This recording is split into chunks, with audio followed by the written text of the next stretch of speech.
الحمد لله رب العالمين والصلاة والسلام على أشرف المرسلين وعلى آله وأصحابه أجمعين. أما بعد أيها الإخوة الكرام، نلتقي وإياكم في هذه الليلة المباركة، وليلتنا هذه إما أن تكون 12 أو 13 من شهر ذي القعدة لعام 43 و400 وألف للهجرة، الموافقة 11 من شهر جون لعام 22 و2000. كعادتنا في ليلة الأحد ننشر المصحف بين أيدينا لتلاوة كلام ربنا ومدارسته فيما بيننا، وما زلنا بصدد الحديث عن سورة قاف، وكنا قد توقفنا في درسنا الأخير عند قوله تبارك وتعالى: إن في ذلك لذكرى لمن كان له قلب أو ألقى السمع وهو شهيد. وأطلنا الحديث في تفسير هذه الآية باللغة العربية حتى ضاق علينا الوقت، فلم نستطيع الانتقال إلى الترجمة، وسوف نبتدئ درسنا الليلة بترجمة ما ختمنا به درسنا الأخير إن شاء الله تعالى. Mes très chers frères, nous nous réunissons dans cette 12e ou 13e nuit du mois de Dhul Qa'dah, c'est pas encore pour moi clair, de l'an 1443, c'est-à-dire le 11 juin 2022. Comme chaque samedi soir, nous ouvrons ensemble le Mus'haf afin de lire la parole d'Allah subhanahu wa ta'ala et de l'étudier ensemble. Et nous sommes toujours dans l'étude du chapitre coranique, du 50e chapitre coranique intitulé Qaf, en rapport avec la lettre de l'alphabet du même nom. Et nous nous sommes arrêtés lors du dernier cours au 37e verset de cette surah, et nous avons longuement parlé de ce verset-là en arabe, puis nous n'avons pas eu le temps de passer à la traduction. Nous allons donc commencer directement ce cours avec la traduction de l'explication de ce verset. Donc Allah Ta'ala dit: Inna fi dhalika la dhikra liman kana lahu qalbun aw alqa as-sam'a wa huwa shahid. On avait commencé brièvement la traduction en disant Inna fi dhalika. Donc il y a dans cela. Donc dhalika, c'est un pronom démonstratif. Et ce pronom démonstratif, il ramène à des passages qui ont été évoqués précédemment. Puis la règle, c'est que le pronom démonstratif renvoie à l'élément évoqué dernièrement, le dernier. Donc à ce moment-là, ça ferait référence à l'anéantissement et à la destruction.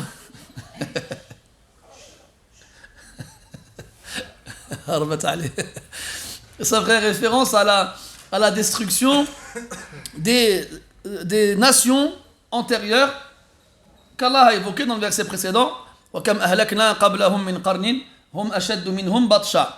Donc combien on a détruit de nations qui étaient encore plus fortes qu'eux. Donc inna fi dhalika, ça revient donc à la destruction des nations qui ont précédé Quraysh et qui étaient plus fortes qu'eux. Ou bien ça revient à tout ce qui a été évoqué jusqu'à présent depuis le début de la surah, yani le fait qu'Allah tabaraka wa ta'ala est argumenté avec le recommencement de la création jour après jour, comme quoi il y aura bien une résurrection après la mort, ou encore la création des cieux, de la terre et de ce qui pousse dans la terre, pour montrer comme quoi rien n'est difficile pour Allah subhanahu wa ta'ala, ou encore ce qui se passera le jour de la résurrection pour les mécréants et pour les pieux, et ainsi de suite. Donc inna fi dhalika peut englober tout cela. Qu'est-ce qu'il y a dans cela? Donc inna, c'est un harf tawkid, c'est un terme qui a pour but de confirmer, qu'on traduira en français par évidemment, certainement, assurément, des mots de ce genre-là. Certainement, il y a dans cela la dhikra. Et la dhikra, c'est dans le sens de tadhkir. Et le tadhkir, c'est un moyen pour pousser les gens à se souvenir. Et donc, dans l'évocation de ces éléments-là, il y a un moyen pour les gens de se souvenir. At-tadhkir. Inna fi dhalika la dhikra. Mais est-ce que tout le monde, est-ce que toute personne qui va entendre ces choses-là, qui va les lire, va forcément se souvenir. Non, ce n'est pas n'importe qui va réussir, après avoir entendu ces choses-là, à se souvenir, c'est-à-dire ce qui lui incombe en tant qu'être humain vis-à-vis d'Allah subhanahu wa ta'ala. Donc ici on a précisé et on a décrit qui sont les gens qui vont arriver au tadhkir après avoir entendu cela. Liman kana lahu qalb, pour celui qui a un cœur. Là la question se pose d'elle-même. Tout être humain normalement constitué a un cœur. Il n'est pas possible pour un être humain de vivre sans cœur. S'il n'a pas de cœur, automatiquement il meurt. Donc à ce moment-là, qu'est-ce qu'Allah Ta'ala a voulu dire? Liman kana lahu qalbun, c'est-à-dire un cœur vivant. Et bien entendu, ici on parle de la vie du cœur, c'est-à-dire le cœur dans lequel la foi s'est installée. Quant au cœur dans lequel il n'y a pas de foi, ce cœur-là est mort. Et dans le Coran, Allah Tabaraka wa Ta'ala insiste beaucoup sur les cœurs.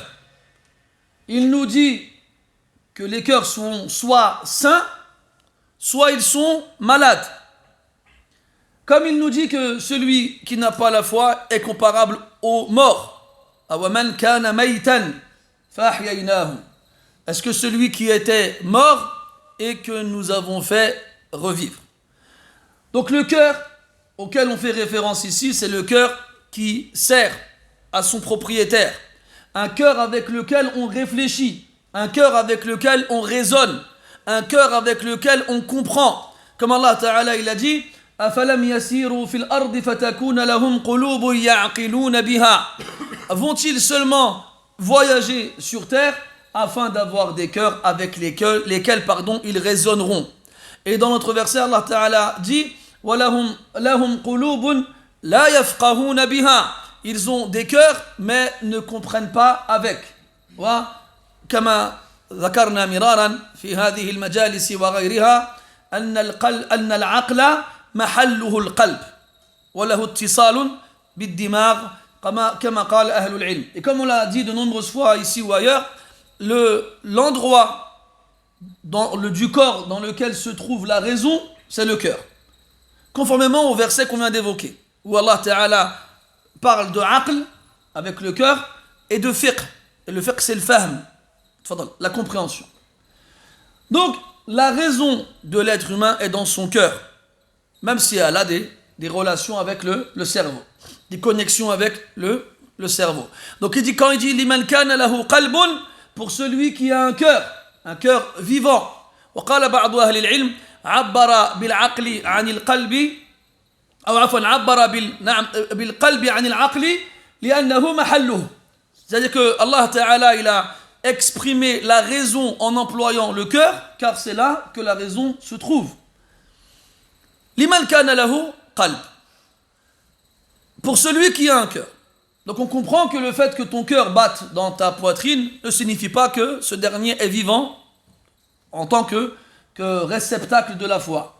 Et c'est pour ça que certains pieux prédécesseurs justement donnaient des moyens pour reconnaître si le cœur est vivant ou non.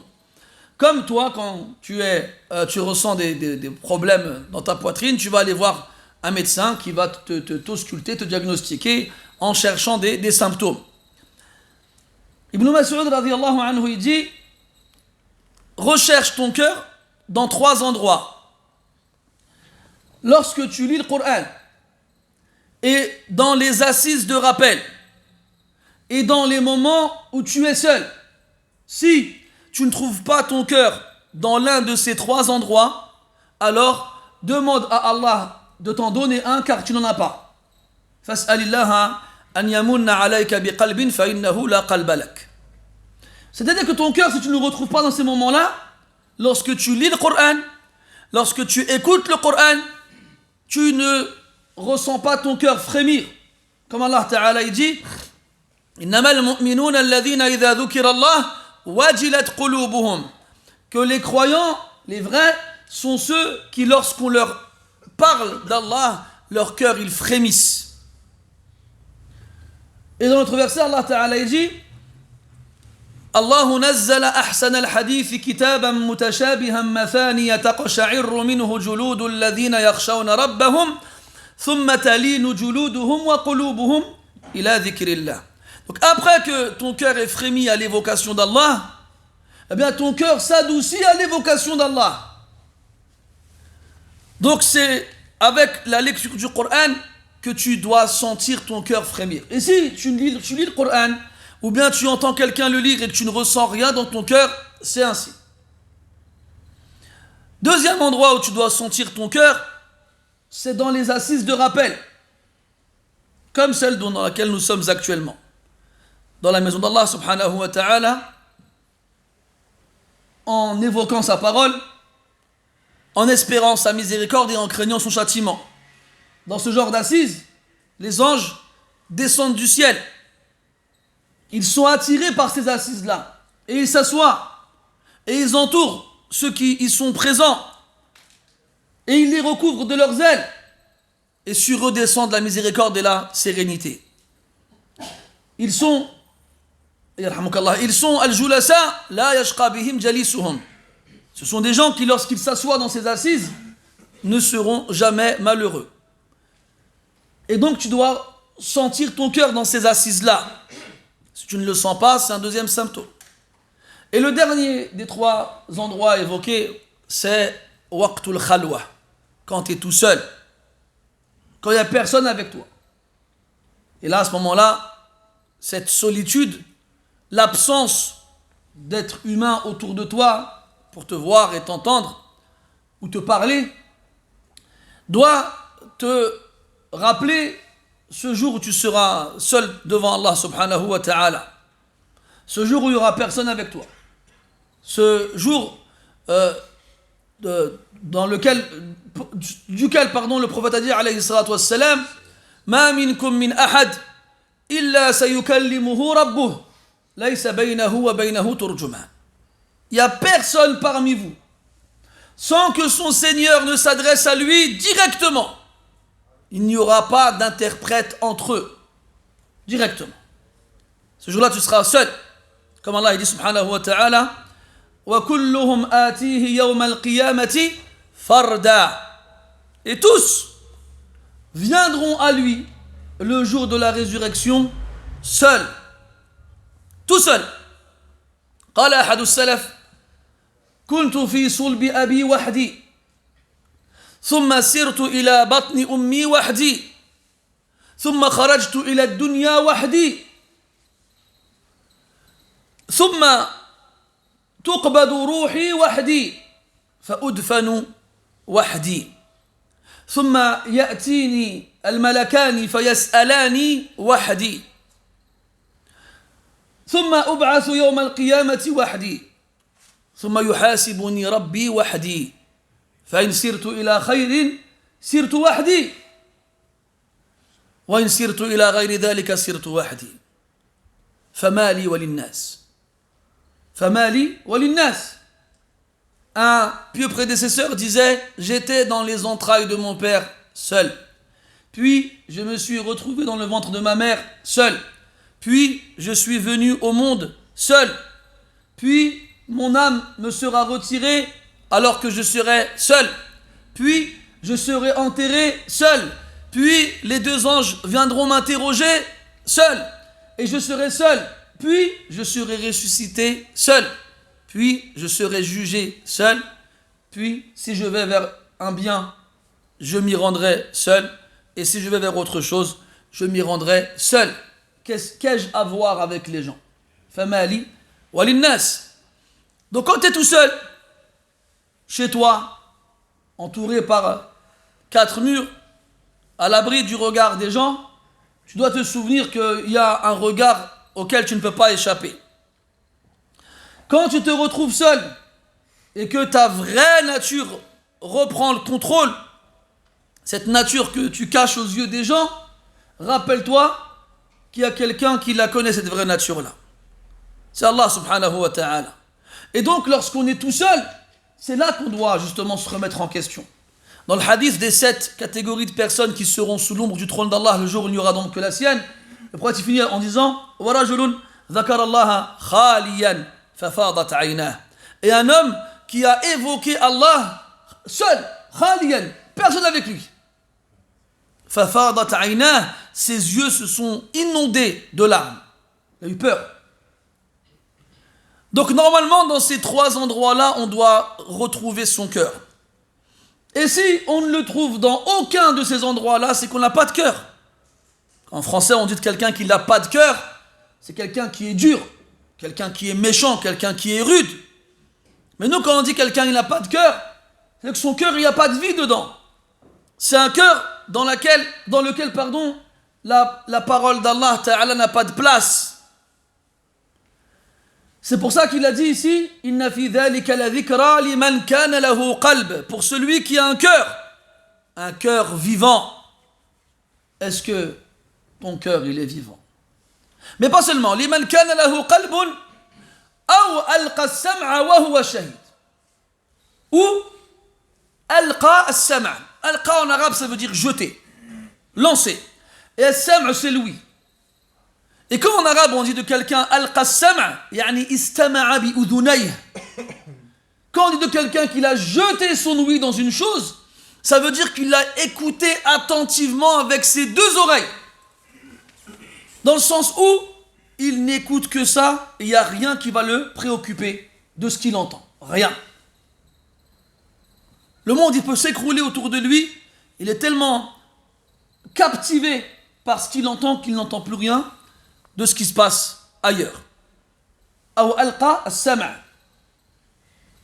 Et ça, c'est une expression arabe qui indique shiddatul istima' wal isra' al-kamil, l'écoute totale et l'attention complète.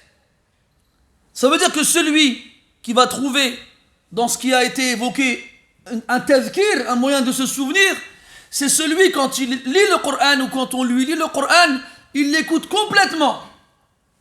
Il l'écoute entièrement. Il lui donne une attention totale. Aw alqa as-sam'a wa huwa shahid. Tout en étant présent. Et ici, wa huwa shahid, en arabe, c'est ce qu'on appelle waw al-haliyya. C'est-à-dire, ça indique, ce qu'on dit en français, l'équivalent grammatical français, c'est le participe présent. Tout en étant. C'est-à-dire qu'ils sont liés. Ilqa as-sam'a wal mushahada mutalazima. Ils sont liés. Ça veut dire que le fait d'écouter attentivement ne sera profitable que si tu es présent. Et encore une fois, ici, quand on parle de présence, c'est une présence spirituelle. Ton âme, elle est présente. Quant au fait d'être présent physiquement, sans que ton cœur et ton âme ne soient avec toi, ce n'est qu'une présence en apparence. Mais ce n'est pas une vraie présence. Et celui qui n'est pas présent,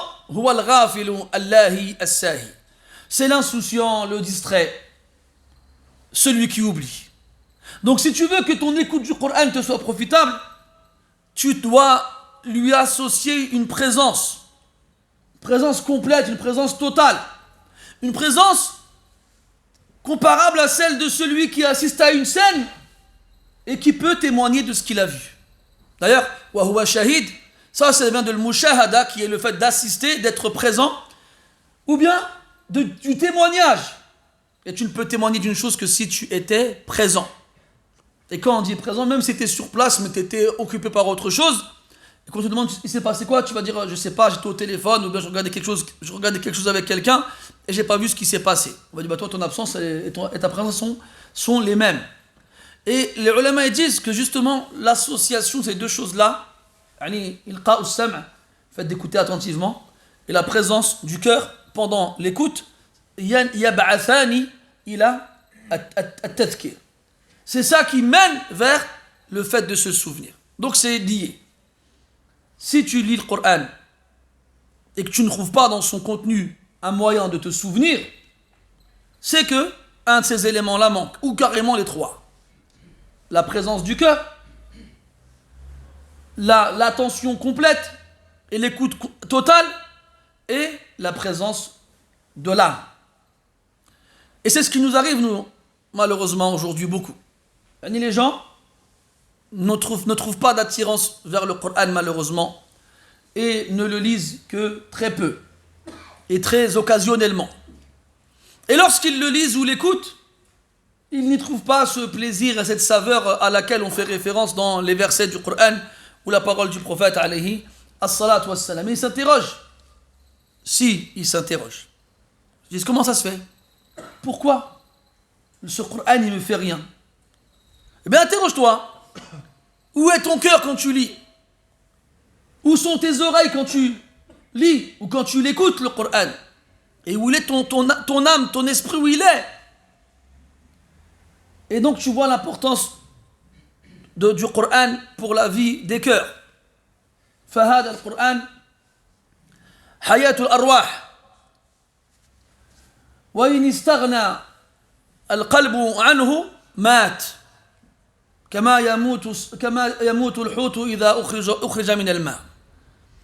Ce Coran, c'est la vie des âmes.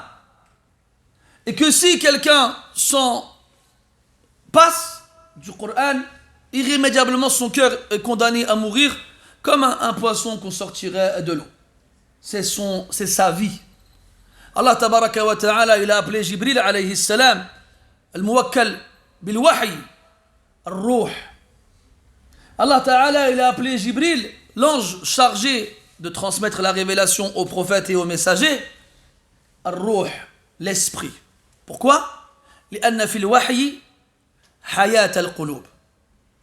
Car il y a dans la révélation la vie des cœurs. Le cœur et le corps, quand il ne vit qu'avec l'âme, alors le cœur ne vit qu'avec la révélation. قال الله تعالى وكذلك أوحينا إليك روحا من أمرنا.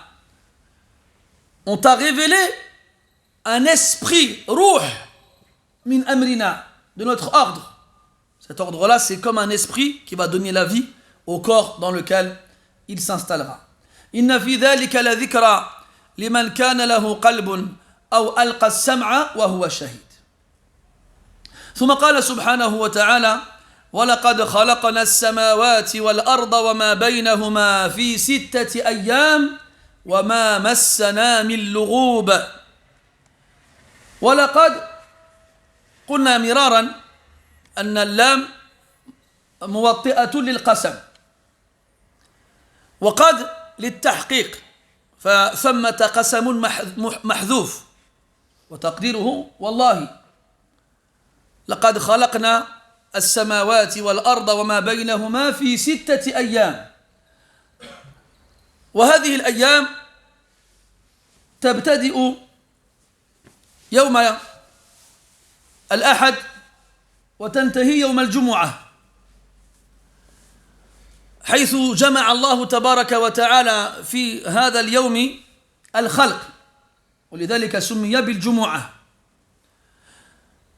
وأما الأيام فاختلف أهل العلم في تقديرها، فأكثرهم على أنها أيام الآخرة، فكل يوم من هذه الأيام ك1000 سنة مما تعدون. وقال بعض المفسرين بل هي من أيام الدنيا 6 أيام. وأما اليوم السابع فهو يوم السبت، ولم يقع فيه خلق، وسمي سبت لانقطاع الخلق فيه، والسبت بمعنى القطع. وقال أهل الكتاب أن الله تبارك وتعالى استراح في اليوم السابع، تعالى الله عما يقولون، فرد الله تبارك وتعالى عليهم هذا الافتراء، هذه الفرية النكراء، بأنه ما مسه من لغوب وما مسنا من لغوب. واللغوب مصدر لغب يلغب لغوبا، وهو العي والتعب والنصب والإرهاق والإسحاف وما أشبه ذلك. تقول العرب لغب فلان إذا اشتد تعبه بعد الجري، اللي بعدها الجريان يجري جريا شديدا فيتعب بعد ذلك وما مسنا من لغوب ولقد خلقنا السماوات والأرض وما بينهما في 6 أيام وما مسنا من لغوب. Et nous avons assurément et certainement et réellement créé les cieux et la terre et ce qu'il y a entre eux en 6 jours. Et nous n'avons point été touchés par la fatigue. Allah tabaraka wa ta'ala évoque ici, rappelle au prophète alayhi salatu wassalam plusieurs choses. La première, c'est qu'il a créé les cieux et la terre et ce qu'il y a entre eux en 6 jours. Et en arabe, laqad, c'est la fusion de deux éléments. Le lam qui indique la présence d'un serment sous-entendu. C'est comme si Allah y jurait. Et qad, c'est un terme qu'on emploie pour exprimer la confirmation. On confirme. Et Allah Ta'ala donc, nous dit ici qu'il a créé les cieux et la terre et ce qu'il y a entre eux en 6 jours. Et cette information-là, qu'Allah il a créé les cieux et la terre en 6 jours, dans le Coran est répétée cette fois. 7 marrat, mukarrar, 7 marrat, yarhamukallah. Et quand on parle de jours ici, il s'agit des jours de la semaine. Du lundi au vendredi, du dimanche au vendredi. Et quand vous remarquez, les jours de la semaine en arabe correspondent au nombre de 1 à 7. Enfin de 1 à 6. Enfin de 1 à 5. Donc on a al-ahad, dimanche, al-ithnayn, lundi, al-thulatha, mardi, al-arbi'a, mercredi, al-khamis, jeudi. Et on remarque la ressemblance, al-ahad, 1, 2, 3, 4, 5. Puis le 6e jour, c'est le Jumu'ah. Et le Jumu'ah, donc, et pas al-sadis par exemple. Pourquoi? Parce que c'est dans ce jour-là que la création a été achevée, réunie, regroupée. Et jama'a en arabe, ça veut dire regrouper, réunir. Quant au 7e jour, il n'y a pas, c'est dans celui-ci que la création a été achevée. Donc il n'y a pas eu de création durant ce jour-là. Et le mot sabt en arabe vient de sabata ou sabbata qui veut dire couper. Couper. Et donc Allah tabaraka wa ta'ala a créé la création en 6 jours. Après ces jours-là, quelles sont leurs durées? Est-ce que ce sont 24 heures comme nous les connaissons? Et là-dessus, justement, certains savants ont dit qu'il s'agissait de 6 jours comme nous les connaissons, 6 jours de ce bas monde. Mais la majorité prétendent qu'il s'agit des 6 jours auprès d'Allah subhanahu wa ta'ala, comme il le dit, وَإِنَّ يَوْمًا عِنْدَ رَبِّكَ كَأَلْفِ سَنَةٍ مِمَّا تَعُدُّونَ. Et un jour, auprès de ton Seigneur, est comme 1000 ans de ce que vous comptez. 1000 années, pour chaque jour. وَأَيًّا كَانَ, que ce soit l'un ou l'autre, on a dit la majorité, c'est que c'est 1000 ans pour chaque jour.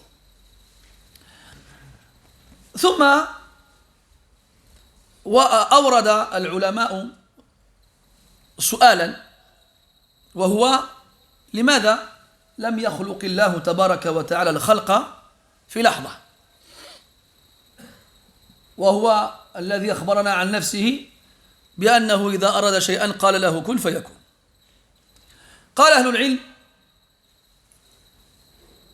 لله تبارك وتعالى أن يخلق ما يشاء كما يشاء ولكن لا يفعل الله تبارك وتعالى شيئا إلا لحكمة. فإذا خلق المخلوق بأن قال له كن فكان فللدلالة على قدرته. وإذا تثبت في الخلق وأخذ من الوقت ما يشاء فللدلالة على حكمته وتثبته.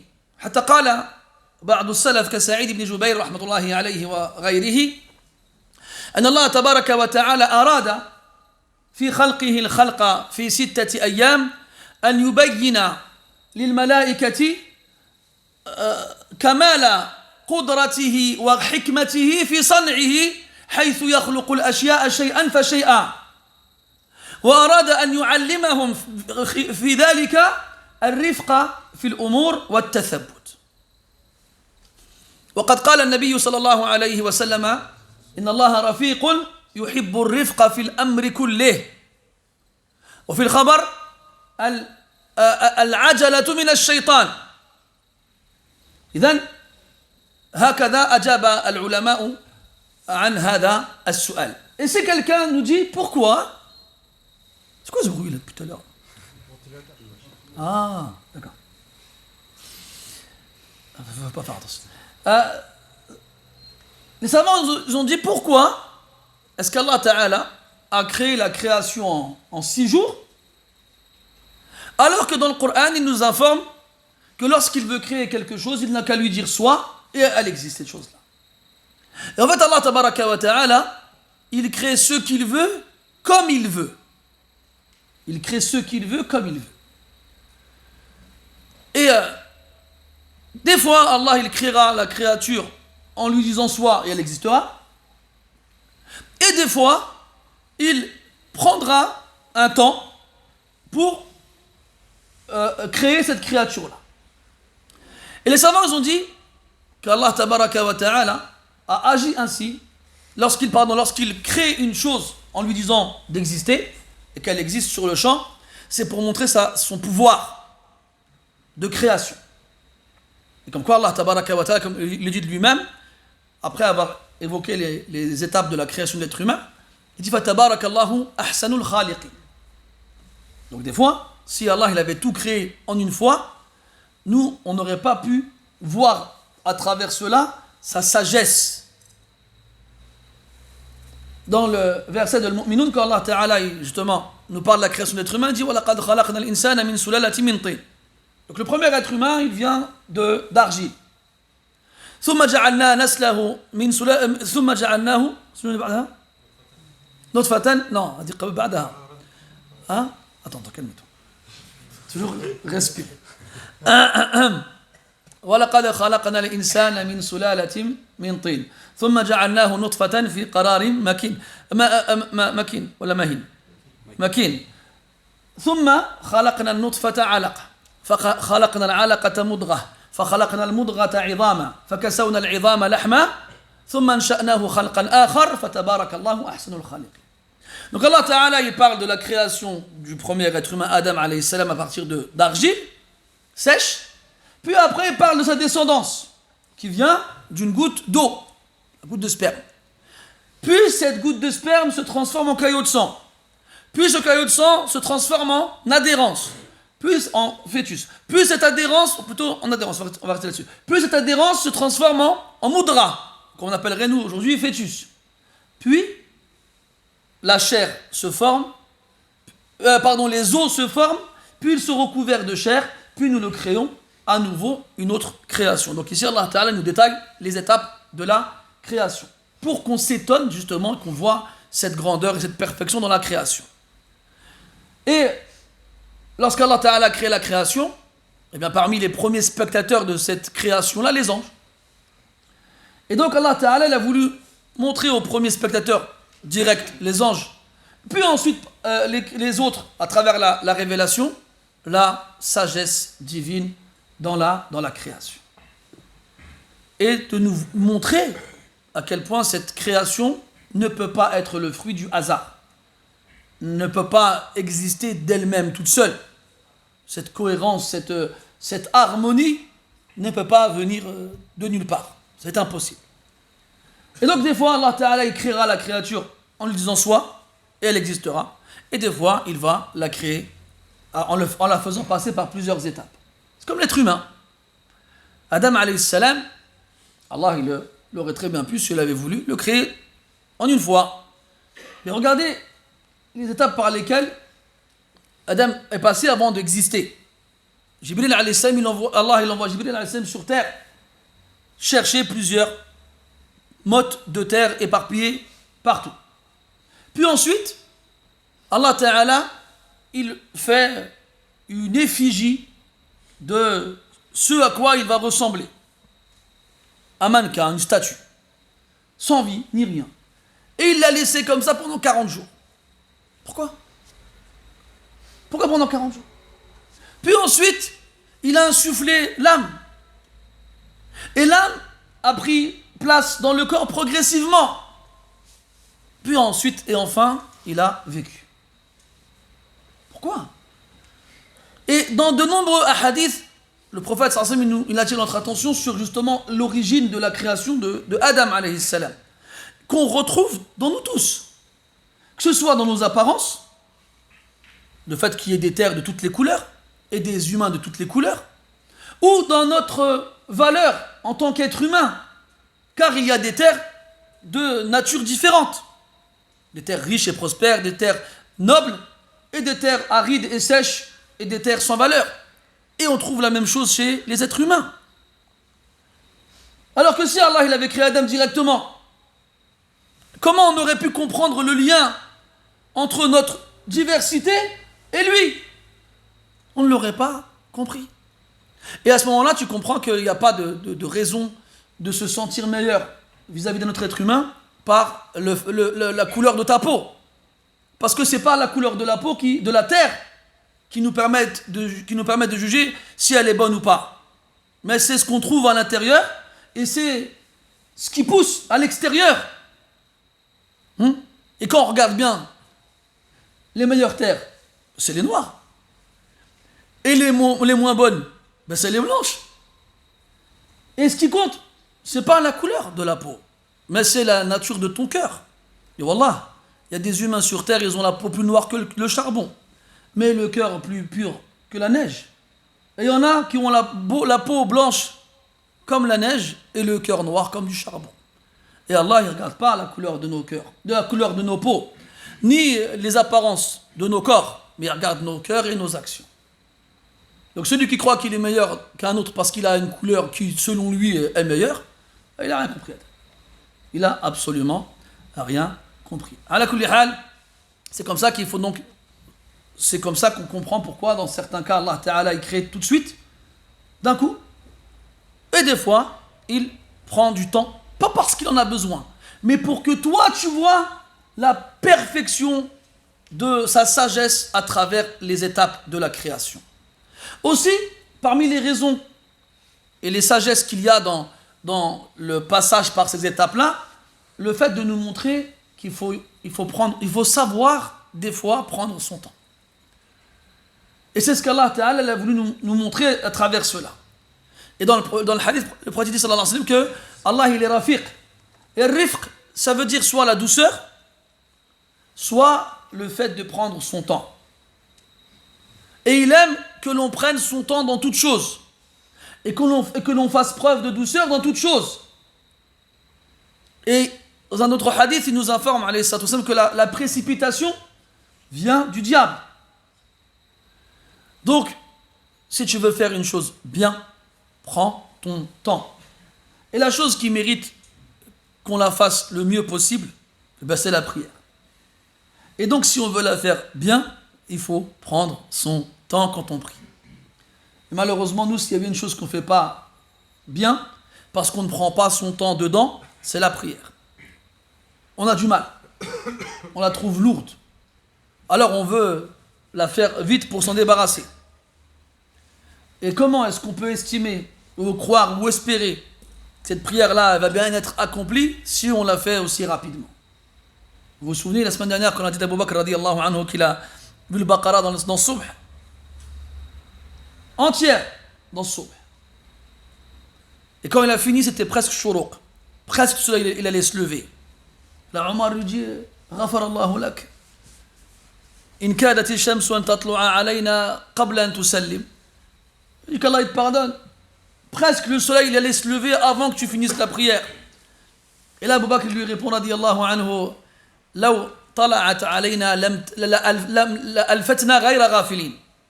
Si le soleil s'était levé, il ne nous aurait pas trouvé insouciants. Et regardez, quand on veut faire une chose bien, on lui donne son temps. Dans le hadith, Inna Allah yuhibbu من أحدنا إذا عمل عملا أتقنه.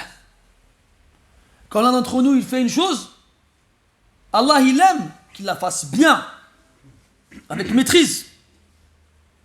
Il ne va pas la bâcler, la faire n'importe comment.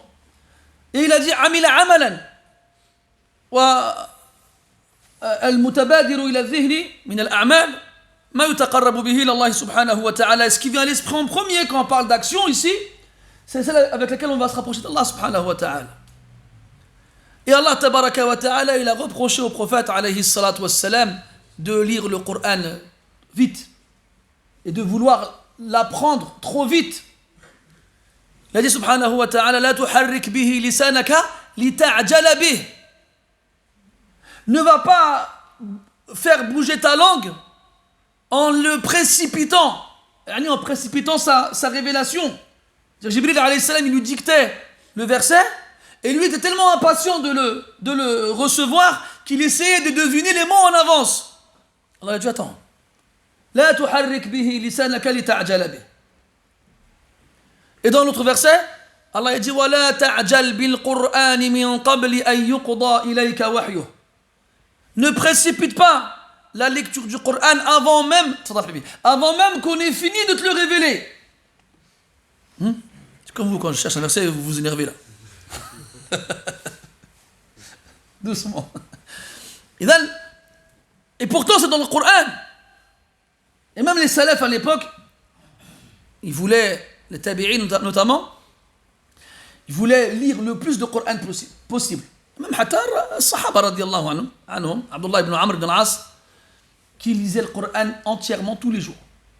Tous les jours.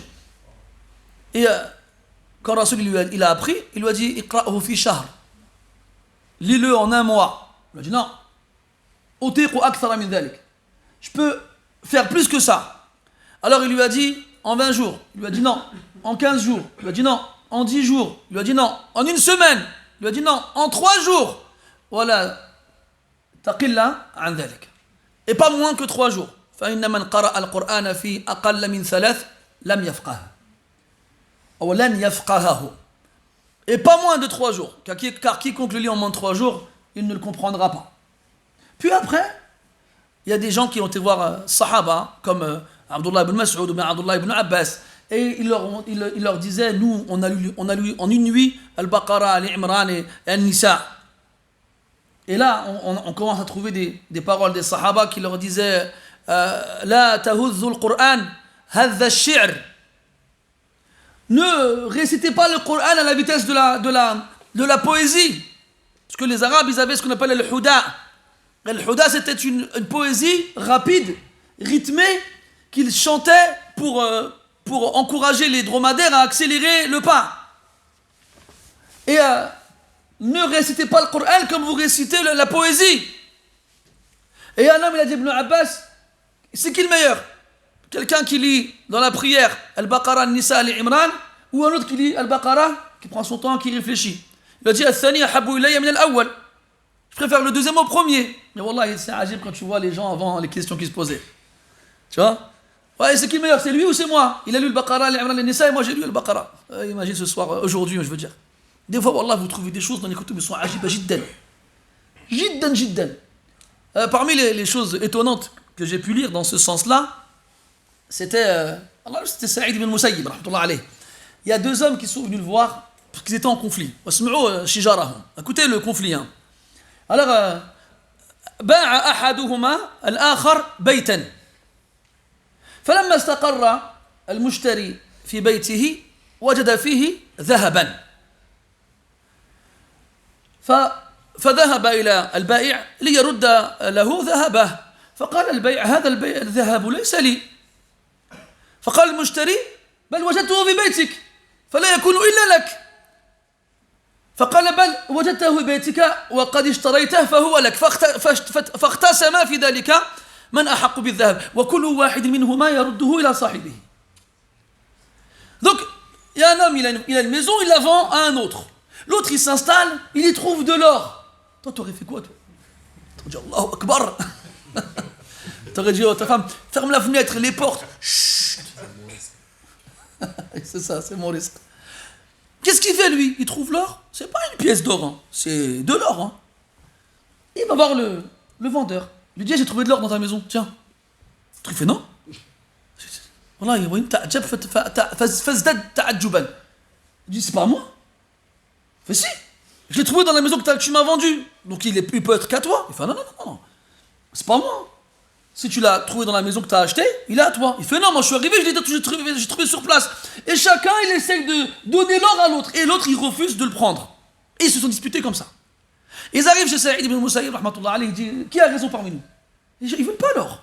C'est fou quand même. Attends, l'histoire elle est encore plus folle à la fin, folle dans le bon sens du terme. Et puis quand Saïd il voit qu'ils veulent pas, personne d'entre eux veut l'or, il dit au Mushtari, Alaka, Aoulad, t'as des enfants? Il dit, j'ai une fille. Ou t'as? Fi indi walad, j'ai un garçon. Il fait, وسوج ولدك ببنته وأعطي لهما الذهب. Subhanallah. Et il dit à l'acheteur, t'as des enfants toi? Il dit oui, j'ai une fille. Et il dit au vendeur, et toi? Il dit ouais, j'ai un garçon. Ben voilà, marie ton garçon à sa fille et donnez-leur l'or. Ils vécurent heureux et eurent beaucoup d'enfants. Voilà, j'ai lu ça.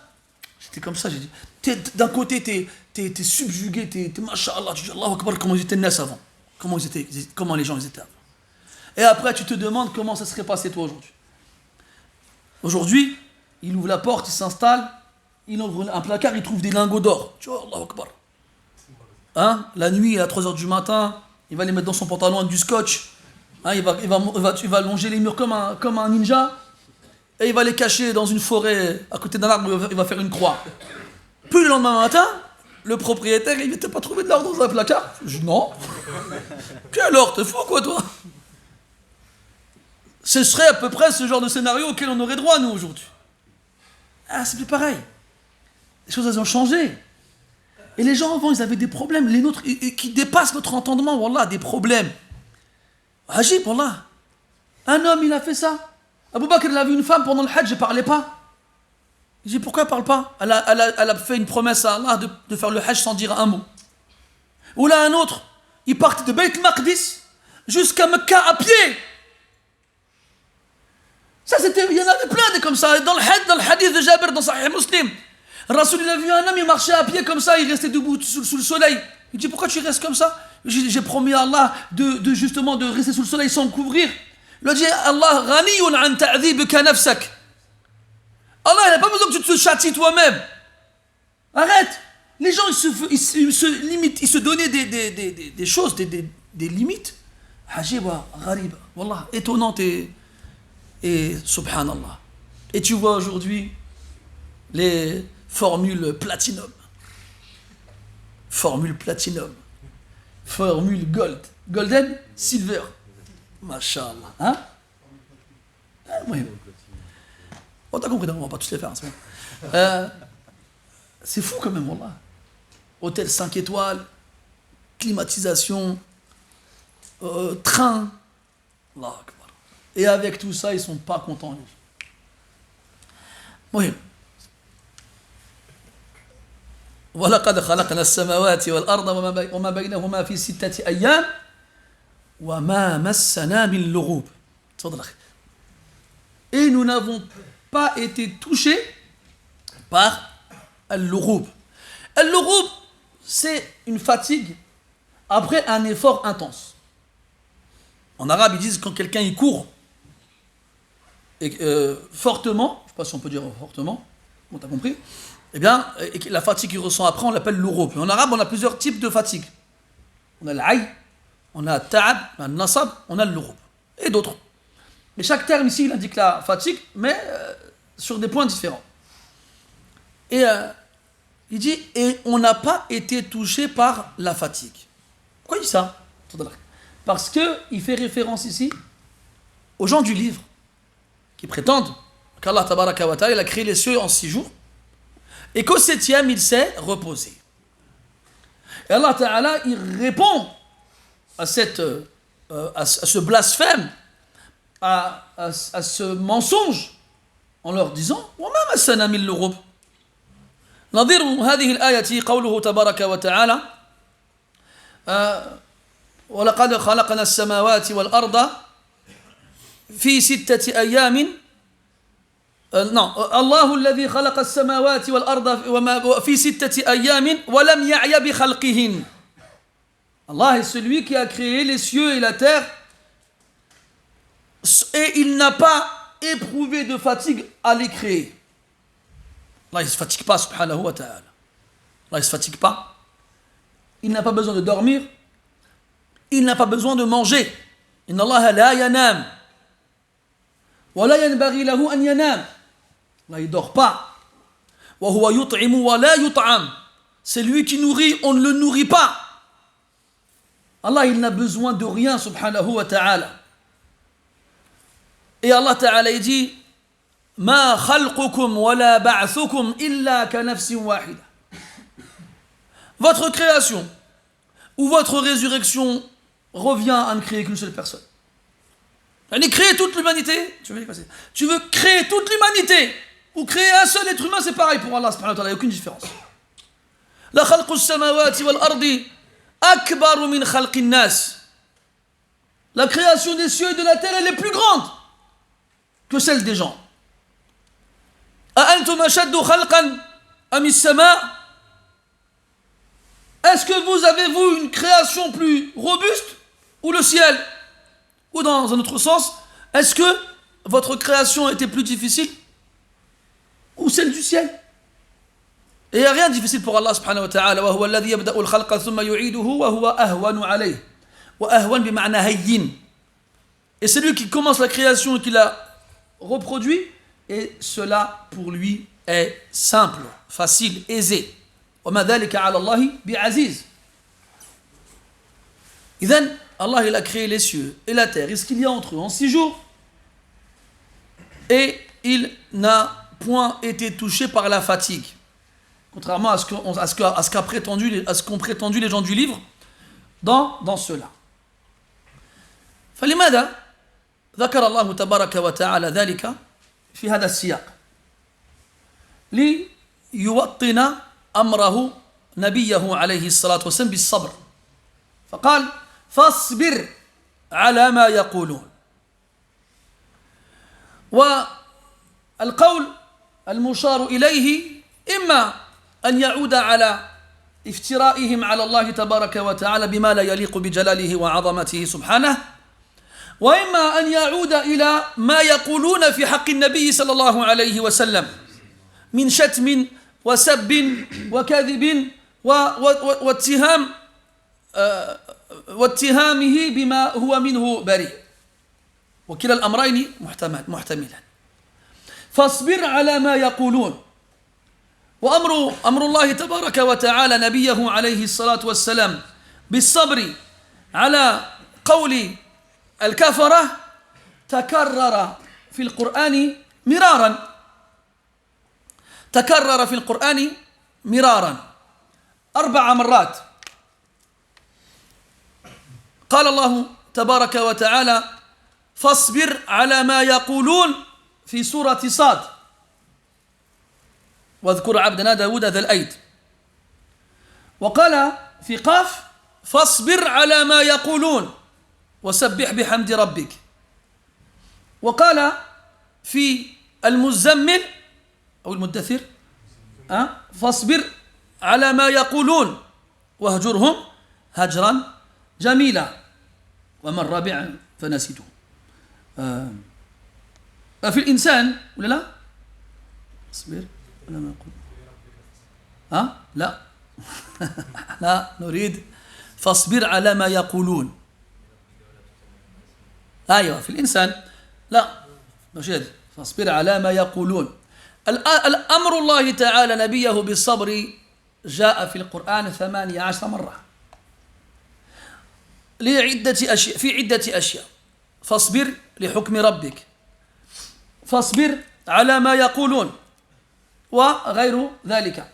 أما الأمر بالصبر على ما يقولون ورد 4 مرات، ولعل المرة الأخيرة أستحضرها لاحقا إن شاء الله تعالى. المهم قلنا مرارا أن تكرار الأمر يفيد أهميته ويفيد استمراره في الوقت وفي الزمن ويدل على أن أعداء النبي صلى الله عليه وسلم كانوا كثيرا. فين يدي؟ أحسنت بارك الله فيك. فاصبر على ما يقولون وسبح بحمد ربك قبل طلوع الشمس وقبل غروبها. أحسنت فتح الله عليك. إذن هي 4 مرات في طه صاد قاف والمزمل 4 مرات لأن الكفرة كانوا يسبون النبي صلى الله عليه وسلم ويشتمونه فقالوا عنه ساحر وقالوا كذاب وقالوا شاعر وقالوا كاهن وقالوا مجنون إلى غير ذلك. وكان النبي صلى الله عليه وسلم يحزن على ذلك حزنا شديدا فأمره الله تبارك وتعالى بالصبر على ما يقولون ونهاه عن أن يحزن عليهم فقال سبحانه وتعالى ولقد نعلم أنك يضيق صدرك بما يقولون. فكان صدر النبي صلى الله عليه وسلم يضيق حتى قال له سبحانه وتعالى لعلك باخع نفسك يعني هالك تكاد تهلك من شدة ما تجده في نفسك فاصبر على ما يقولون. وما أكثر ما ورد الأمر بالصبر في القرآن حتى سئل الإمام أحمد رحمة الله عليه بعد خروجه من السجن وبعدما جلد ظلما كيف نجوت كيف فعلت حتى ثبت على عقيدتك فقال لقد تأملت القرآن فوجدت أن الله تعالى يذكر الصبر فيه ما يقارب 70 مرة والله لو صب الصبر على الجرح لبرأ لو صب الصبر على الجرح لبرأ فاصبر على ما يقولون. Donc Allah Ta'ala il évoque le fait qu'il ait créé les cieux et la terre en 6 jours sans avoir été touché par la fatigue. Juste après on se demande quel est le rapport entre cette information-là et le contexte. Notamment ce qui vient par la suite. Alors, supporte. Donc, isbir, on va traduire par patiente, supporte, c'est mieux. Supporte ce qu'ils disent. Et quand on regarde dans le Coran, on constate que cet ordre de supporter ce qu'ils disent est répété à la lettre 4 fois. 4 fois, Allah a dit au prophète, supporte ce qu'ils disent. Supporte ce qu'ils disent. Et on sait que quand Allah Ta'ala il répète un ordre plusieurs fois dans le Coran, c'est pour montrer son importance et aussi pour montrer que la chose en question, elle se répète régulièrement. D'ailleurs, tu remarques qu'il a dit ala ma yaqulun et pas ala ma qalu. Il a employé le verbe au présent, un présent qui indique la continuité de l'action dans le temps, et pas au passé qui indique qu'elle a eu lieu à un moment voulu et qu'elle s'est arrêtée. C'est-à-dire que régulièrement et continuellement, les ennemis du prophète alayhi salatu wassalam lui disaient des choses qu'il avait du mal à supporter. Soit à l'égard d'Allah subhanahu wa ta'ala, ou soit à sa propre personne. Comme quand Allah dit subhanahu wa ta'ala لا تبلون في أموالكم وأنفسكم ولا تسمعن من الذين أوتوا الكتاب من قبلكم ومن الذين أشركوا أذى كثيرا وإن تصبروا وتتقوا فإن ذلك من عزم الأمور. Vous serez éprouvés dans vos personnes et dans vos biens. Et vous allez certainement entendre de la part des gens du livre et de ceux qui ont associé de nombreuses nuisances, des choses qui vont vous déplaire. Et ça fait référence au verset un peu avant, dans lequel Allah tabaraka wa ta'ala a dit لَقَدْ سَمِعَ اللَّهُ قَوْلَ الَّذِينَ قَالُوا إِنَّ اللَّهَ فَقِيرٌ وَنَحْنُ أَغْنِيَاءٌ. Certainement Allah il a entendu ceux qui ont dit Allah il est pauvre et nous sommes riches. Et eux les sahaba ils ont entendu ça. C'est Abu Bakr radiyallahu anhu qui a entendu ça. Le verset il a été révélé par rapport à Abu Bakr. Et quand il a entendu l'homme dire ça, il l'a giflé. Et l'homme, il est parti se plaindre au prophète, alayhi salatu wassalam. Et alors, Rasul lui a dit, pourquoi tu l'as giflé? Et l'autre, il a dit, parce que, Abu Bakr, il a dit, parce qu'il a dit ça. Et l'autre, il a nié. Enfin, c'est pas vrai, j'ai pas dit ça. Et Allah Ta'ala, il a donné raison à Abu Bakr dans le Coran, encore une fois, en révélant un verset. لقد سمع الله قول الذين قالوا إن الله فقير ونحن أغنياء. On a bien entendu ceux qui ont dit ça. Abu Bakr dit la vérité. Et pourtant, avec ça, Allah il dit aux croyants d'endurer et de supporter. وَإِن تَصْبِرُوا وَتَتَّقُوا فَإِنَّ ذَلِكَ مِنْ عَزْمِ الْأُمُورِ. La réaction d'Abu Bakr qui a été de le gifler, c'était pas la réaction à voir. Il aurait dû supporter et il aurait dû faire preuve de piété, ça aurait été meilleur. وَلِكُلِّ مَقَامٍ مَقَالٍ. لِكُلِّ مَقَامٍ مَقَالٍ. على كل حال, donc, les croyants vont entendre des choses horribles. Des choses qui ne peuvent pas laisser le cœur d'un croyant insensible. Les cieux et la terre ne supportent pas d'entendre les êtres humains dire des blasphèmes pareils. Allah tabaraka wa ta'ala, il a dit وَقَالُوا اتَّخَذَ اللَّهُ وَلَدًا لَقَدْ جِئْتُمْ شَيْئًا إِدًّا تَكَادُ السَّمَاوَاتُ يَتَفَطَّرْنَ مِنْهُ وَتَنشَقُّ الْأَرْضُ وَتَخِرُّ الْجِبَالُ هَدًّا أَنْ دَعَوْا لِلرَّحْمَنِ وَلَدًا. Ils ont dit qu'Allah il a pris un enfant. Vous avez certes amené une chose horrible. Peu ne s'en fallut que les cieux ne se fendent et que la terre ne se déchire et que les montagnes ne s'écrasent sur elles-mêmes. Pourquoi? Parce qu'ils ont attribué à Allah un enfant. Et non. Donc, regardez comment les cieux et la terre et les montagnes réagissent en entendant ces choses-là. Et Allah tabaraka wa ta'ala, لو أراد أن يهلكهم عن بكرة آبائهم في لمحة البصر لكان ذلك عليه من أيسر الأمور. Et Allah tabaraka wa ta'ala, s'il avait voulu, et bien entendu, si les cieux et la terre et les montagnes et les anges, ils entendent ces choses-là, ils sont sur le point de s'auto-détruire. Alors Allah, il les a entendus avant. Et pourtant, il ne les extermine pas. وفي الحديث لا أحد أصبر على الأذى من الله سبحانه وتعالى. Il n'y a personne qui supporte plus les nuisances qu'Allah Azza wa Jal. Personne. Il les entend blasphémer régulièrement. ولا يعجلهم بالعقوبة. Et il ne les punit pas sur le champ. بل يمهلهم. Au contraire, il leur laisse du temps. وإن تابوا تاب الله تاب عليهم. Et s'ils se repentent, il accepte leur repentir. Comme Allah dit dans Sourate Al-Ma'idah, لقد كفر الذين قالوا إن الله ثالث ثلاثة وما من إله إلا الله وما من إله إلا إله واحد وإن لم ينتهوا عما يقولون ليمسن الذين كفروا منهم عذاب أليم أفلا يتوبون إلى الله ويستغفرونه والله غفور رحيم. Certes, on mécru ceux qui ont dit Allah est le troisième de trois. Et il n'y a qu'un seul et unique Dieu. Et s'ils ne s'arrêtent pas de dire ce qu'ils disent, ils seront touchés par un châtiment douloureux. Vont-ils seulement se repentir à Allah et implorer son pardon? Et Allah, il est pardonneur et miséricordieux. C'est que malgré la gravité des mots qu'ils prononcent, ben s'ils reviennent vers Allah, Allah il leur pardonne.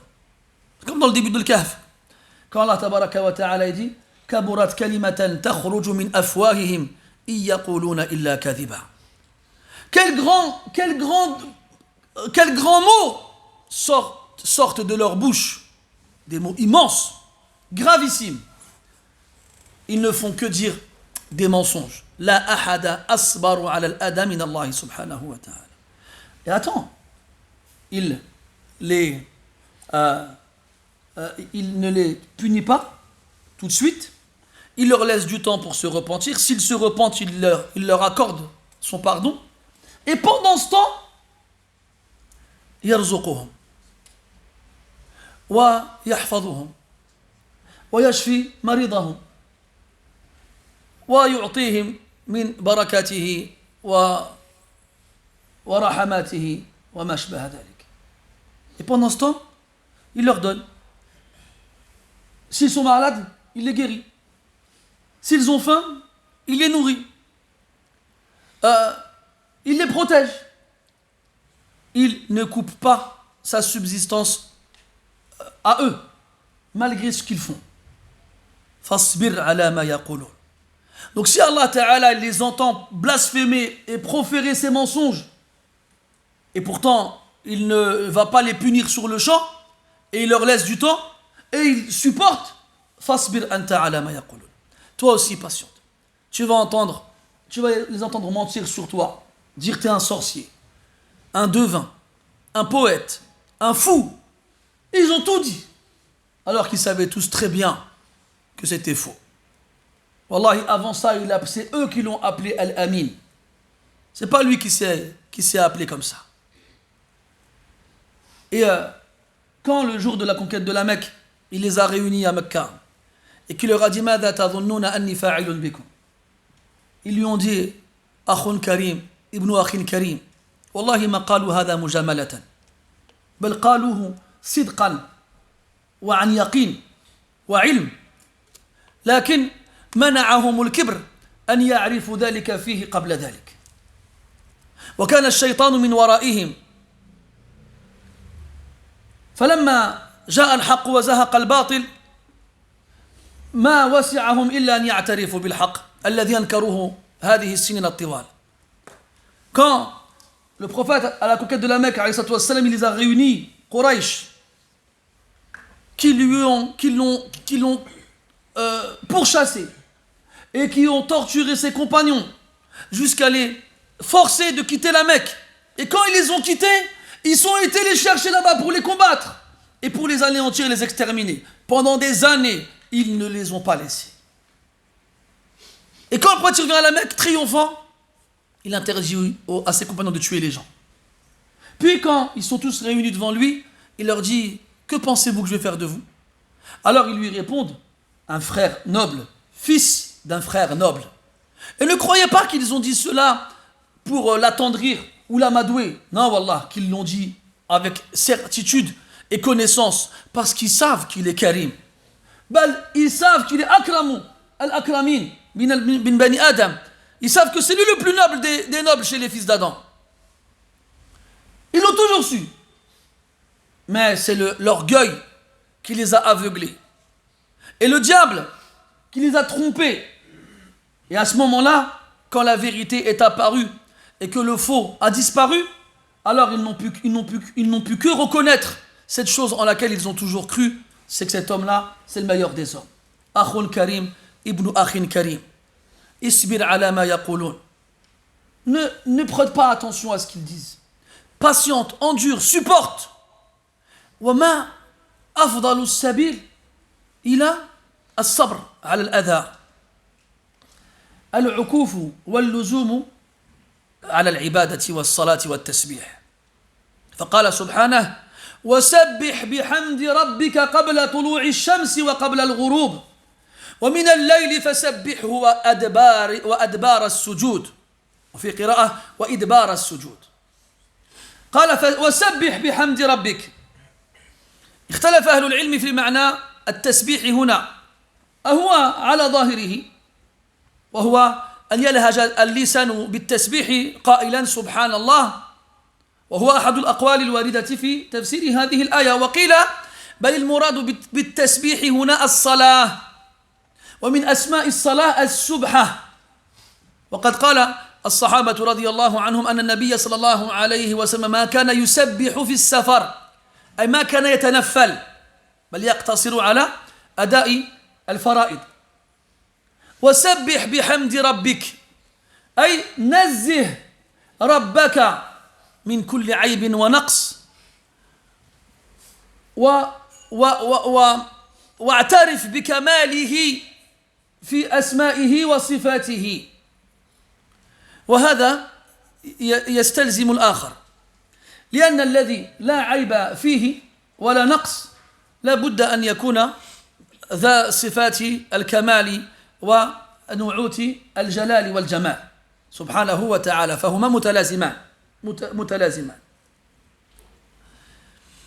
وقيل أن التسبيح المقرون بالحمد معنى لا إله إلا الله فلا إله إلا الله فيه نفي وجود الآلهة، وإلا الله فيه إثبات وجود الألوهية الحق لله سبحانه وتعالى وحده. وسبح بحمد ربك قبل طلوع الشمس أي ركعتي الفجر، وقبل الغروب أي صلاة العصر. وقيل غير ذلك. ومن الليل، ومن هنا للتبعيض، فلذلك قال بعض أهل العلم يراد به العشاء، وقيل يراد بذلك الفرائض التي تؤدى بالليل، وهن المغرب والعشاء والفجر. بل قيل من هنا لبيان الجنس، فتعم جميع الصلوات التي تكون بالليل من فرائض ونوافل. وكل هذه الأقوال لا تناقض بينها، فتحمل الآية عليها كلها. وسبح بحمد ربك قبل طلوع الشمس وقبل الغروب، ومن الليل فسبحه وأدبار السجود. أدبار جمع دبر أي عقب السجود، والمقصود بالسجود هنا الصلوات أي بعد الصلوات، فالمقصود التسبيح الذي يكون بعد الصلاة. وفي قراءة بعض الأئمة وإدبار السجود، والإدبار هو مصدر أدبر، وهو بمعنى الدبر أي بعد الصلاة. وهذا كله يدل على أهمية القيام بالصلاة في وقت الشدة. وقد قال الله سبحانه وتعالى: واستعينوا بالصبر والصلاة وإنها لكبيرة إلا على الخاشعين الذين يظنون أنهم ملاقو ربهم وأنهم إليه راجعون. وقال عز وجل: يا أيها الذين آمنوا استعينوا بالصبر والصلاة إن الله مع الصابرين. والله لو علمنا ما في الصلاة من سكينة وطمأنينة وراحة للبال لما فارقناها، ولوجدنا فيها بغيتنا ولذتنا وراحتنا، كما كان النبي صلى الله عليه وسلم يقول لبلال رضي الله عنه عند حلول وقت الصلاة: يا بلال أذن أرحنا بها حتى نصلي ونجد فيها راحتنا. وأما أكثرنا اليوم لا يجد في الصلاة إلا ثقلا ثقيلا، كان جبلا قد وضع على كتفيه فيؤديها أسرع ما يكون ليتخلى عنها، ولسان حاله يقول: يا بلال أذن أرحنا منها، والعياذ بالله. وتأملوا يا إخواني: وإنها لكبيرة إلا على الخاشعين. Donc on a dit, Allah tabaraka wa ta'ala, il rappelle à son prophète et à son messager que des choses pires ont été dites à son sujet. Allah subhanahu wa ta'ala. Yarhamukallah, Allah tabaraka wa ta'ala, il crée les cieux et la terre sans aucune difficulté ni fatigue, sans aucun problème. Et ils disent: il s'est fatigué, il s'est reposé. Et Allah ta'ala, il supporte et il les laisse. Yumhil, il leur laisse du temps. La'allahum yarji'un. Peut-être qu'ils vont revenir. Et toi, tu les entends t'insulter et t'accuser à tort. Alors fais-en de même. Supporte, patiente. Et qu'est-ce qui va t'aider à patienter et à supporter et à endurer? Le fait de t'adonner à l'adoration, de t'accrocher à la prière et à la dévotion. وَسَبِّحْ بِحَمْدِ رَبِّكَ قَبْلَ طُلُوعِ الشَّمْسِ وَقَبْلَ الْغُرُوبِ. Sabbih, vous traduirez-nous en français généralement par glorifie, sanctifie. À la base, c'est le fait de dire Subhanallah. Et ça veut dire que tu reconnais qu'Allah il n'a ni défaut ni manque. Et celui qui n'a ni défaut ni manque, alors il est parfait. Donc le tasbih, sert à reconnaître l'absence de défauts et de manques. Le hamd, il a dit wasabbih bihamdi rabbika. Sanctifie par les louanges de ton Seigneur. Donc tu vas reconnaître sa sanctification, sa sainteté plutôt, l'absence de défauts et de manques, en le louant et en reconnaissant sa perfection. Dans assieds-toi, Allah yarda alayk. Assieds-toi. Oui, va prier là-bas, barakallahu fik. Allah yarda alayk, Allah yahfazak. Donc, tu reconnais qu'Allah n'a ni défaut, ni péché, ni manque, puis tu reconnais qu'Allah Ta'ala il a la perfection totale et absolue dans ses noms et attributs. Ce que je viens de faire, je ne le fais pas avec tout le monde, parce que je sais que ce n'est pas tout le monde qui accepte ces choses-là. لكن لا ينبغي هذا. الناس مجتمعون جالسون لا تتخلى أو تمشي فوق رؤوسهم وتمشي بينهم مزعجا. Faut pas faire ces choses-là. Non, je sais, je parle pas de lui, je sais. C'est un exemple. Parce que ça arrive tout le temps, ça. الناس لاباس عليهم ويديروها. Hein? C'est pas une chose à faire, ça. هذا خلاف الأدب. خلاف الأدب. Tu trouves une place vide, assis-toi. Mais tu t'incrustes? Non. Tu gênes tout le monde. Ceux qui sont assis et celui qui parle. Tu trouves de la place, اجلس حيث وجدت مجلسا. لم تجد فاجلس في آخر المجلس. هكذا علمنا النبي صلى الله عليه وسلم. C'est comme ça que nous appris. Tu trouves une place où t'assois, tu trouves pas, tu t'assois au fond. C'est normal, tu arrives à la fin. Ajib hada wallah.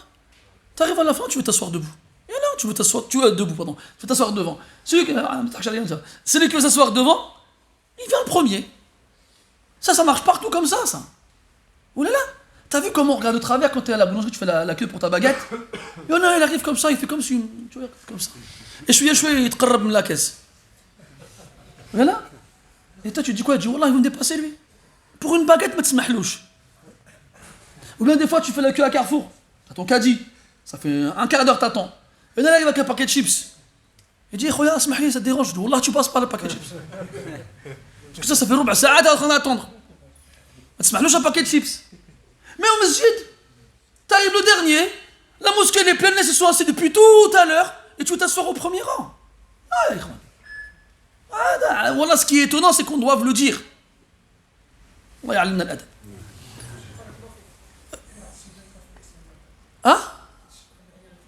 Inch'Allah, je vous Inch'Allah. Qu'est-ce qu'on disait? وسبح بحمد ربك قبل طلوع الشمس وقبل الغروب. إذن, on va. Allah Ta'ala, il a dit au prophète de prier. Sabbih à la base, c'est la sanctification. On regarde qu'Allah, il n'a pas de défaut, il n'a pas de péché, pas de manque. Et Al-Hamd, c'est reconnaître la grandeur, c'est-à-dire la perfection. Parce que Al-Hamd, huwa wasfu al-mahmoud bil-kamal, mahabbatan wa ta'zima. C'est le fait de décrire, de décrire celui qui est loué avec la perfection. Parce qu'on l'aime et on le glorifie. Donc tu reconnais sa grandeur et sa perfection tout en reconnaissant l'absence de manque et de défaut. C'est ça. Après, les savants ont divergé sur le sens. Est-ce que ça veut dire dis subhanallah ou bien ça veut dire prie? Et la majorité des savants disent que ça veut dire prie. وسبح بحمد ربك قبل طلوع الشمس avant le lever du soleil, يعني الفجر. وقبل الغروب avant le coucher, c'est-à-dire العصر. ومن الليل et pendant la nuit, فسبحه. Donc, sanctifie-le ou prie-le, fasalli lahu, wa adbar as-sujud, et après la prière, les prosternations. Donc, prie-le, dans la prière, tu le glorifies. Allah Ta'ala dit sabbih isma rabbika al-a'la, il dit fasabbih wa sabbih bismi rabbika al-azim, et on sanctifie Allah dans le ruku' et dans le sujud. Donc, on sanctifie Allah dans la prière, on sanctifie Allah en dehors de la prière, et on sanctifie Allah après la prière. Wa adbar as-sujud, après les prosternations, après la prière. Quand on va faire tasbih après la prière. Subhanallah, alhamdulillah, Allahu akbar, 33 fois chacun. Et on comprend ici que le meilleur moyen d'atteindre le degré de patience et d'endurance face aux nuisances, c'est de se donner complètement dans l'adoration. Et Allah, il a dit dans le Coran, wasta'inu bis-sabri was-salah. Yani chercher assistance dans l'endurance et la prière. وإنها لكبيرة إلا على الخاشعين. Mais ce n'est une affaire immense, car il y a une difficulté grande pour tout le monde, que pour al-khashi'in, al-mutadallilin, ceux qui s'humilient. Pour eux, c'est une chose simple. Comme Al-Rasul il a dit à Mu'adh radiyallahu anhu, laqad sa'alta an 'azim wa innahu la yasirun 'ala man yassara Allahu alayh. Tu as demandé quelque chose d'immense, mais c'est facile pour celui à qui Allah il a rendu facile. Wa innaha lakabiratun, de revenir vers la prière et l'endurance, c'est quelque chose de très difficile, sauf pour al-khashi'in, ceux qui s'humilient devant Allah subhanahu wa ta'ala. Et Allah nous ordonne de revenir justement dans la prière et d'y chercher l'assistance. Ya ayyuhalladhina amanu ista'inu bis-sabri was-salah. Inna Allaha ma'as sabirin. Et celui qui revient dans la prière face à l'adversité, il a prouvé son endurance et sa patience. Et Allah, il est avec ceux qui patientent. Et c'est comme ça que la prière avait cette place si importante auprès du prophète alayhi wassalam. Chaque fois qu'il était préoccupé par quelque chose, son premier réflexe était de revenir vers la prière. Il a dit sallallahu alayhi wa sallam, et la réjouissance ultime, elle est dans la prière. Et quand c'était l'heure de la prière, il s'adressait à Bilal qui allait faire l'adhan, il lui dit: fais l'appel à la prière, et à Bilal, apaise-nous avec la prière. Apaise-nous avec la prière. Parce que la prière, c'est une paix, une sérénité pour celui qui sait l'accomplir correctement. Nous, aujourd'hui, comme on ne comprend pas ces choses-là, la prière, on l'a fait comme un fardeau, comme une tâche de laquelle on doit se débarrasser le plus vite possible. Alors, résultat, on ne ressent rien. Et quand on a des soucis, on frappe à toutes les portes, sauf à celle de la prière. Ibn al-Qayyim, rahmatullah alayhi, dit que dans la prière, dans la journée, en comptant les prières obligatoires et les prières surérogatoires, et les prières méritoires, on arrive à peu près à 70 unités de prière par jour. Il dit: et celui qui ne cesse de frapper à la porte, eh bien on finira par lui ouvrir. T'arrêtes pas de répéter dans ces prières-là, toi? Ihdina as-sirat al-mustaqim. Tu fais des du'as, tu demandes à Allah de te parler, de te faire miséricorde. Alors tu peux être sûr qu'au bout d'un moment, il finira par t'ouvrir la porte et te répondre. Mais non, on ne réfléchit pas à ces choses-là. C'est un fardeau, c'est une difficulté. Et nous, quand c'est l'appel à la prière, on ne le dit pas avec nos langues, mais c'est comme ça qu'on le fait ressentir. On ne dit pas au mu'adhin: apaise-nous avec la prière, mais plutôt débarrasse-nous d'elle, qu'on la fasse et qu'on passe à autre chose. وسبح بحمد ربك قبل طلوع الشمس وقبل الغروب ومن الليل فسبحه وأدبار السجود وللحديث بقية نؤجله إلى الدرس المقبل إن قدر الله البقاء واللقاء. وإلى هذا نسأل الله سبحانه وتعالى أن يجعلنا من أهل القرآن الذين هم أهله وخاصته، وأن يعلمنا ما ينفعنا وأن ينفعنا بما علمنا، إنه ولي ذلك والقادر عليه. سبحانك اللهم وبحمدك أشهد أن لا إله إلا أنت نستغفرك ونتوب إليك. وصلى الله على نبينا محمد وعلى آله وأصحابه أجمعين والحمد لله رب العالمين وبارك الله فيكم.